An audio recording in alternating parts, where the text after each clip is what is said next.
Chères concitoyennes, chers concitoyens, à quelques heures de l'ouverture officielle de la campagne électorale pour les élections municipales du 22 mai 2016, je voudrais, au nom de mes collègues et de mes collaborateurs, m'adresser à l'ensemble des acteurs du processus électoral, notamment aux partis politiques, aux regroupements d'indépendants et aux candidats en compétition dans les différentes circonscriptions électorales, pour une fois encore leur demander d'être des vecteurs de paix en cette période particulièrement active et sensible du processus électoral.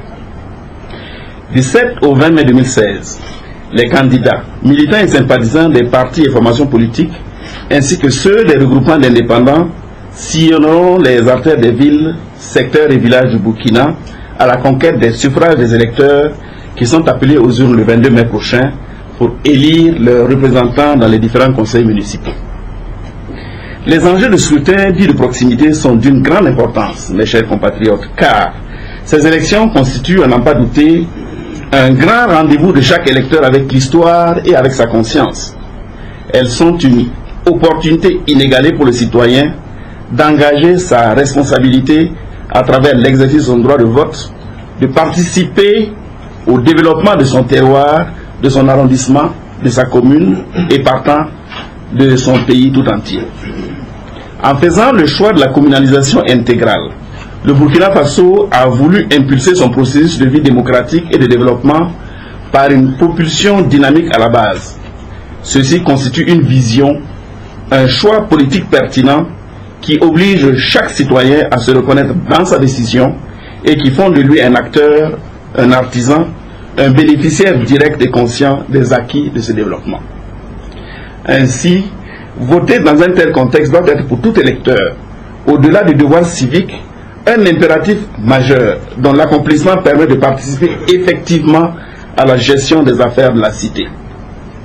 Prendre part au vote n'est pas un acte banal, comme certains citoyens le pensent à tort, jusqu'à s'en priver l'exercice. Ce droit est le moyen par lequel le peuple exprime sa souveraineté. L'électeur détient de ce fait, entre ses mains, la clé du pouvoir qui lui permet de prendre la royale décision pouvant influer positivement sur son propre devenir, partie intégrante de celui des communes et des arrondissements. Voter est donc un droit et un acte utile pour soi et pour les autres concitoyens dans la communauté des destins de tous. Chères concitoyennes, chers concitoyens, à la suite des élections présidentielles et législatives du 29 novembre 2015, qui nous ont permis de renouer avec enthousiasme avec la vie constitutionnelle normale, nous voilà donc à nouveau face au défi de l'organisation d'élections municipales le 22 mai prochain. L'histoire récente du Burkina nous rassure quant à la capacité du peuple burkinabé à relever ce défi dans le calme et dans la sérénité. Nous gardons toujours fraîchement en mémoire le geste combien exemplaire et salutaire des deux candidats à l'élection présidentielle, l'un serrant la main de l'autre pour le féliciter pour sa victoire avant même la proclamation des résultats provisoires de la CENI. Ce précédent nous enseigne et doit continuer de nous instruire sur l'importance, le sens et la portée d'une élection. Le scrutin n'est qu'une compétition électorale, ce n'est pas la guerre. Au-delà de nos convictions politiques et de nos différences de vision pour le développement national ou local, nous sommes et demeurons filles et fils d'une même nation, le Burkina Faso. Les élections à venir devraient permettre à notre pays de parachever le long processus enclenché depuis l'ouverture de la transition politique post-insurrectionnelle. Nous sommes par conséquent tous interpellés, en tant qu'acteurs, sur notre rôle dans l'achèvement de ce processus, afin de convaincre même les plus sceptiques que le Burkina Faso a définitivement tourné une page de son histoire. La CENI, pour sa part, reste constante dans sa détermination et son engagement à travailler de façon professionnelle, en toute indépendance et dans la transparence la plus totale pour le succès de ces élections municipales. J'invite par conséquent chaque acteur à prendre la mesure de la situation et à s'engager aux côtés de la CENI afin que tous ensemble nous rééditions l'exploit inédit de 2015 qui a valu à notre pays les félicitations et les encouragements de tous les acteurs du processus au niveau national et de la communauté internationale. C'est un héritage lourd de responsabilités que nous devons sauvegarder à tout prix et œuvrer à bonifier pour les générations futures. On le sait, Pour ces élections locales, le code électoral met en première ligne le démembrement que sont les commissions électorales indépendantes de nos communes et de nos arrondissements. Je note avec respect et considération le travail déjà abattu par les démembrants de la CENI avec la contribution de 85 partis politiques et regroupements d'indépendants qui se sont investis sur l'ensemble du territoire national pour le déroulement de toutes les opérations électorales depuis l'entame du processus jusqu'à ce jour, veille de l'ouverture de la campagne électorale. Certes, nous avons rencontré quelques difficultés lors des opérations de dépôt et de la validation des dossiers de candidature. Pour l'essentiel, la CENI et ses démembrants ont été accompagnés par tous, partis et formations politiques, regroupements d'indépendants, candidats, forces de défense et de sécurité. Les tribunaux administratifs, en conformité avec les règles de leurs compétences, ainsi que le Conseil d'État, ont veillé à ce que les réponses juridictionnelles soient données aux conflits qui ont emprunté cette voie de solution, notamment lorsque les citoyens ont usé de leur droit de recours auprès des juridictions compétentes pour se faire rendre justice. Je voudrais ici les remercier tous pour leur contribution multiforme à la recherche de la paix sociale. Hélas, nous avons déploré un ou deux cas isolés de factions qui ont choisi la voie des menaces et de l'affrontement jusqu'au bout, interrompant ainsi les perspectives de la tenue du scrutin dans les conditions apaisées. La CENI demeure à l'œuvre pour la recherche de solutions, en concertation avec la classe politique, les services de l'administration territoriale, ainsi que ceux de la sécurisation du processus électoral. Ces difficultés et mouvements d'humeur constatés viennent comme une sonnette d'alarme qui interpelle tous les acteurs du processus électoral, et notamment les partis politiques, les regroupements d'indépendants, ainsi que leurs militants et sympathisants en campagne, à plus de retenue, de modération, de respect de la différence dans leur œuvre de conquête du suffrage. La CENI en appelle à nouveau au sens des responsabilités de tous pour une campagne et un scrutin apaisé où la force des arguments doit prendre le pas sur les arguments de la force.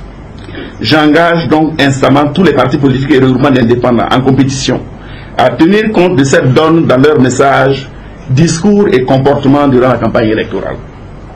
Je saisis également cette tribune pour lancer un vibrant appel aux médias, aux organisations de la société civile, censées être au-dessus de la mêlée, afin qu'ils se révèlent encore une fois comme les vecteurs, les messagers de la paix et de la concorde sociale. Chères concitoyennes, chers concitoyens, au moment donc où les partis politiques et regroupements d'indépendants et leurs candidats, militants et sympathisants affûtent leurs armes pour entrer en campagne, je voudrais demander à chacun d'être le porte-flambeau de la paix et de la démocratie dans notre pays. La CENI mettra tout en œuvre pour garantir le bon déroulement des élections municipales dont les chiffres caractéristiques sont les suivants. 5 539 384 électeurs sont inscrits sur la liste électorale et ont été répartis dans les 17 938 bureaux de vote. 85 structures sont en compétition, soit une formation politique, 12 regroupements d'indépendants, 72 partis politiques, et présentent au suffrage des électeurs 156 693 candidats, se répartissant en 98 926 hommes, soit 63,13%, et 57 767 femmes, soit 36,86%, pour un nombre total de 19 624 sièges à pouvoir dans 9 299 circonscriptions électorales. À ce jour, le matériel électoral est en conditionnement pour être déployé dans les circonscriptions électorales dans les tout prochains jours. Le rassemblement en vue du recyclage du personnel électoral suit son cours jusqu'au 20 mai 2016 et tout sera fin prêt dans chaque commune pour l'administration du scrutin le 22 mai. À ce stade de l'organisation du scrutin, la CENI salue l'engagement et l'accompagnement de son Excellence Monsieur le Premier ministre et de son gouvernement pour une meilleure organisation des élections. Elle remercie les amis du Burkina Faso et notamment l'Union européenne à travers l'équipe des experts électoraux, Diaconia et EKES, la République fédérale d'Allemagne à travers la KfW, les États-Unis, l'USAID à travers AIFES, le NDI, la République française, la Confédération helvétique et tous ceux qui se sont engagés dans le soutien du processus électoral depuis la fixation du calendrier électoral de sortie de transition. Je souhaite encore à tous que cette campagne électorale qui se déroulera du 7 au 20 mai 2016 soit une campagne apaisée, une campagne civilisée, une campagne marquée des sceaux du patriotisme, de la loyauté, de l'intégrité et du respect mutuel. en avant pour des élections municipales libres, transparentes et surtout apaisées. Bonne et fructueuse campagne électorale à toutes et à tous. Que Dieu continue de bénir le Burkina Faso. Je vous remercie.